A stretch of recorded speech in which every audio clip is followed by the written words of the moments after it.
Narayan کھیڑ police station کے قریب جمعیت اہل حدیث نارائن کھیڑ کی جانب سے خطاب عام منعقد کیا گیا۔ خطاب عام میں مقرر فضیل الشیخ محمد یعقوب جامعی حفظ اللہ داعی و مبلغ بلاری کرناٹک نے عنوان زندگی میں تبدیلی کیوں نہیں آتی پر خطاب عام میں کہا کہ نمازوں کی پابندی کریں، رسول اللہ صلی اللہ علیہ وسلم کے بتائے ہوئے راستے پر چل کر قرآن کا مطالعہ کر کے زندگی میں تبدیلی لائیں،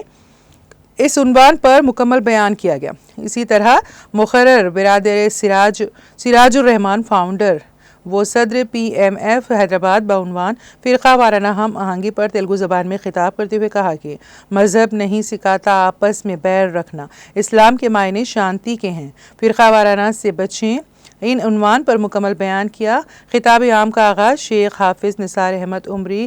حفظ اللہ امام و خطیب مسجد ابراہیم نارائن کھیڑ کے قرأت کلام پاک سے ہوا۔ زیر صدارت امیر مقامی حبیب عبداللہ جمال اللیل، زیر سرپرستی عبدالقدیر امیر ضلعی جمعیت اہل حدیث سنگاریڈی ناظم جلسہ شیخ عتیق الرحمان حفظ اللہ خدمات انجام دیا۔ اس موقع پر جمعیت سیکریٹری عبدالصبور خازن، میر ساجد علی، جمعیت کے ذمہ داران، مسلم اشخاص، خواتین کی کثیر تعداد موجود تھی۔